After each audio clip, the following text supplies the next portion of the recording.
नबी सल्लल्लाहु अलैहि वसल्लम ने हमारे नौजवानों को, बच्चों को स्कूलों में पता चलना चाहिए कि उन्होंने कैसे इंसानों को तब्दील किया। हम इश्क करते अपने नबी सल्लल्लाहु अलैहि वसल्लम से, लेकिन उनकी सीरत पे अमल नहीं करते और इसकी वजह से हमारे हालात अच्छे नहीं है। एक कैरेक्टर चाहिए एक बड़ी कौम बनने के लिए, जो हमारे नबी सल्लल्लाहु अलैहि वसल्लम ने उनको आजाद किया था, उनका कैरेक्टर उठाया था। दुनिया की तारीख में कभी इतना बड़ा इनकलाब नहीं आया। ये 622 मेरे प्यारे नबी सल्लल्लाहु अलैहि वसल्लम हिजरत करते हैं मदीना, 632 वो दुनिया से चले जाते हैं, पर्दा कर देते हैं। उन 10 सालों के अंदर दुनिया की तारीख बदल जाती है। वो क्या तब्दीली आई उन लोगों में कि जिनकी कोई हैसियत नहीं थी।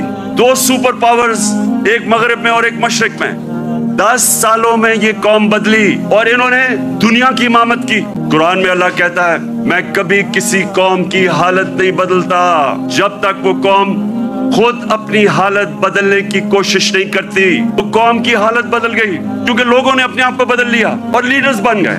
उन्होंने सबसे पहले इंसानों को आजाद किया, ज़हनी तौर पे आजाद किया, अंदरूनी तौर पे आजाद किया। उन्होंने मदीना में सबसे पहले चीज क्या की? जो अदल और इंसाफ का निजाम कायम किया।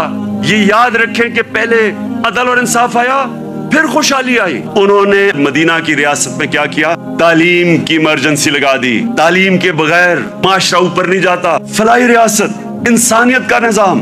दुनिया की तारीख में पहली दफा उन्होंने एक फलाई रियासत बनाई। अल्लाह ने खिताब मेरे नबी सल्लल्लाहु अलैहि वसल्लम को रहमतुल आलमीन का था। सब इंसानों के लिए रहमत बन के आए थे, जिस तरह मेरा रब रब्बुल आलमीन है। जो मिसाक मदीना चार्टर, मदीना का जो चार्टर था, जो पहली कॉन्स्टिट्यूशन थी, उसमें इंसानों को इकट्ठा किया गया। लीडर की निशानी होती है कि लोगों को, इंसानों को इकट्ठा करता है, तकसीम नहीं करता। लेकिन इसका एक और भी मतलब है, जो भी माशरा मेरे नबी सल्लल्लाहु अलैहि वसल्लम के अहकामात पे चलेगा, जो भी उनकी सीरत पे चलेगा, वो मुसलमान है या नहीं है, अल्लाह की उनकी बरकत आ जाएगी उनके ऊपर, क्योंकि वो रहमतुल आलमीन थे।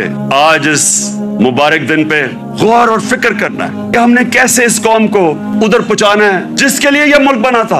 ये मुल्क इसलिए नहीं बना था कि थोड़े से लोग, 1% लोग अमीर हो जाएं और पैसे बनाएं और कानून के ऊपर चले जाएं और बाकी लोग उनकी गुलामी करें, इसलिए नहीं मुल्क बना था। हम सबको आज अपने मुल्क को उठाने के लिए अपना कैरेक्टर गौर करना चाहिए कि हम अपने आप को कैसे बदल सकते हैं। नबी की सीरत पे चलें। मैंने रहमतुल आलमीन अथॉरिटी बनाई, मकसद उसका क्या था कि हमारे बच्चों को सीरत नबी से उनका कैरेक्टर मजबूत करें। यूनिवर्सिटी, कॉलेजेस के अंदर डिबेट्स हो, सारे डिस्कस करें कि अल्लाह ने क्यों हमें हुक्म दिया हुआ है कि नबी की सुन्नत पे चलो, हमारी बेहतरी के लिए।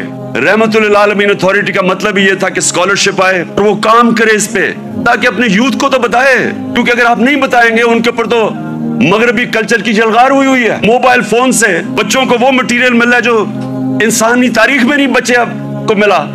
तो जब तक आप उनको सीरत नबी से उनको मजबूत नहीं करेंगे, वो कैसे, ये जो इतना ऑनस्लॉट है एक वो कल्चर का जो बिल्कुल मुख्तलिफ है हमारे दीन से, हमारी तारीख से, हमारे कल्चर से, वो कैसे मुकाबला करेंगे उनको जब तक उनको आप मजबूत नहीं करेंगे। वहां तो जो कल्चर आ रहा है टेलीफोन से, मैं अभी आपको बता देता हूं, वो ये कह रहा है क्योंकि टेक्नोलॉजिकली वो इतने आगे निकल गए हैं, इसका मतलब हर चीज में वो आगे हैं, इसका मतलब हमारा दीन भी आउटडेट हो चुका है, हमारा कल्चर भी आउटडेट हो चुका है। वो बेचारे उनको कॉपी करना शुरू कर देते हैं बच्चे, और गलती हमारी है क्योंकि हम उनको बता ही नहीं सके कि दूसरा हमारा है क्या, जो इल्लामा इकबाल कोशिश करते रहे। तो ये रहमतुल आलमीन अथॉरिटी का मकसद ही ये था कि हम अभी से अपने बच्चे, कॉलेज स्टूडेंट्स, यूथ, उनको तैयार करें। 21वीं सदी में आपने कैसे फेस करना है दुनिया को। अपनी सारी यूथ को कहता कि अगर हमारे अभी तक हमारे एजुकेशन सिस्टम आपको तालीम नहीं दे सका जो आपको मिलनी चाहिए, और इंशाल्लाह हम जब भी वापस आएंगे और अल्लाह ने जब किया